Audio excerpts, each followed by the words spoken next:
श्री राम।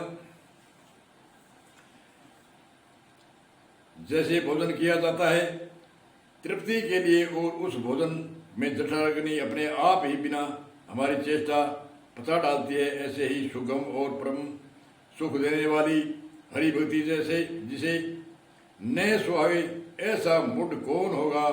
हे सर्पों के शत्रु गरुड़ जी, मैं सेवक हूँ और भगवान मेरे सेवक है, स्वामी है।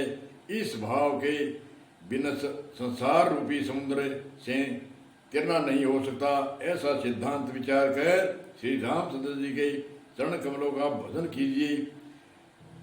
कहते हैं, हे सर्पों के शत्रु गरुड़ जी, मैं सेवक हूँ और भगवान मेरे सेवे स्वामी है। इस भाव के बिना संसार रूपी समुद्र तैरना नहीं हो सकता। ऐसा सिद्धांत विचार कर श्री रामचंद्र जी के चरणों कमलों में भजन कीजिए। जो चेतन को जड़ कर देता है और जड़ को चेतन कर देता है, ऐसे सामर्थ श्री रघुराज जी को जीव भजते हैं, वे धन्य है। हे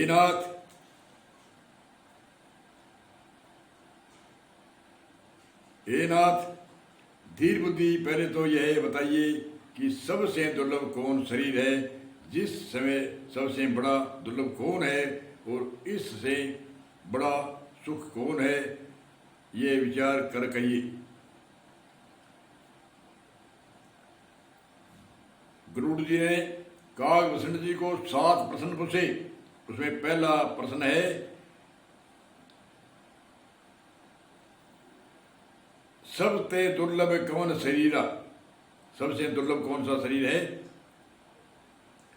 संत और असंत का मर्म भेद आप जानते हैं, उनके सहज स्वभाव वर्णन कीजिए। फिर कहिए कि सुरतियों में प्रसिद्ध सबसे महान पुण्य कौन सा है और सबसे महान भयंकर पाप कौन सा है। फिर मानस रोगों के समझाकर कहिए, आप सर्वज्ञ है, मुझ पर आपकी कृपा भी बहुत है। कागभूषण जी ने कहा, हे तात, अत्यंत आदर और प्रेम के साथ सुनिए, मैं यह नीति संक्षेप से कहता हूँ। मनुष्य शरीर के समान कोई शरीर नहीं। चराचर सभी जीव उसकी यातना करते हैं। ये मनुष्य शरीर नरक, स्वर्ग और मोक्ष की सीढ़ी है तथा कल्याणकारी जान, वैराग और भक्ति को देने वाली है। नरतन समय नहीं कौ नहीं देही, जीव चराचर जातक तेही। नरक, स्वर्ग, अपवर्ग निशेनी, ज्ञान, विराग, भक्ति शुभ देनी। ये नरक जाने की भी सीढ़ी है मनुष्य शरीर, और स्वर्ग जाने की भी सीढ़ी है। ये मनुष्य शरीर को धारण प्राप्त करके भी जो लोग श्री हरि का भजन नहीं करते और नीच से भी नीच विषयों में अनुरक्त रहते हैं, वे पारसमणि के हाथ में से फेंक देते हैं और बदले में कांच के टुकड़े को ले लेते हैं। जगत में दरिद्रता के समान दुख नहीं तथा संतों के मिलन के समान जगत में सुख नहीं। और पक्षीराज मन, वचन और शरीर से परोपकार करना यह संतों का सहज स्वभाव है। संत दूसरों को की भलाई के लिए दुख सहते हैं और असंत दूसरों को दुख पहुंचाने के लिए कृपालु संत बोध के वृक्ष के समान दूसरों के हित के लिए भारी विपत्ति सहते हैं। अपने ख्यालतंब के उजाड़ते हैं, किंतु दुष्ट लोग सन की भांति दूसरों को बांधते हैं और उन्हें बांधने के लिए अपनी खाल खिंचवा कर विपत्ति सह कर मर जाते हैं। ये सर्पों के शत्रु गरुड़, सुनिए, दुष्ट बिना किसी स्वार्थ के सांप और चूहे के समान अकारण ही दूसरों का उपकार करते हैं। अब वे प्रासी संपत्ति का नाश करके स्वयं नष्ट हो जाते हैं। जैसे खेती का नाश करके ओले नष्ट हो जाते हैं। दुश्मन और संतों का ये भाव सदा ही सुख देने वाला होता है। जैसे चंद्रमा सूर्य का उदय सुखदेव वेदों में परम धर्म माना है और समान भारी पाप माना है। शंकर जी और गुरु की निंदा करने वाला मनुष्य अगले जन्म में मेंढक होता है और वह 1000 जन्म की वही मेंढक शरीर पाता है। ब्राह्मणों की निंदा करने वाला व्यक्ति भूत से नरक भोग और फिर जगत में कौवा शरीर धारण करके जन्म लेता है।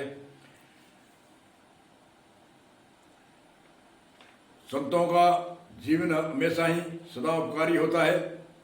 संत आप कष्ट सहन करते हैं, दूसरों को भी भलाई करते हैं और जो असंत है नास्तिक है वह दूसरों की बुराई करने में, दूसरों को नुकसान पहुंचाने में, दूसरों को कष्ट देने में उनकी हमेशा ही नीति रहती है। इसलिए हमें संतों से यह सीखना चाहिए, सुबह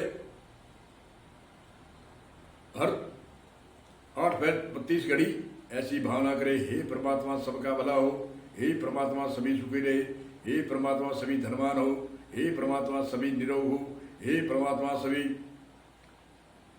धनाढ्य हो, कोई विघ्न बाधा पंच कलेशों की सबकी निवृत्ति हो। ऐसी मनोकामना हर मनुष्य की हर 8:32 घड़ी यानी हमेशा ही जागते समय, सोते समय, उठते समय, बैठते समय, चलते समय, कहने का मतलब 8:32 घड़ी ऐसी भावना होनी चाहिए।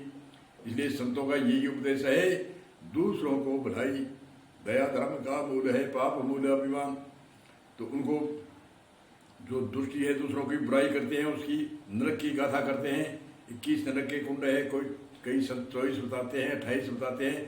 घोर नरक में जाता है दुष्ट जो पापी होता है, प्राणी होता है, जो भावना की कुटिल लगता है, दृष्टि कुटिल लगता है, हाथ से दूसरों का नुकसान करता है, मन से करता है, वाणी से करता है और कोई अनेक तरह से दुष्ट है जो दूसरों का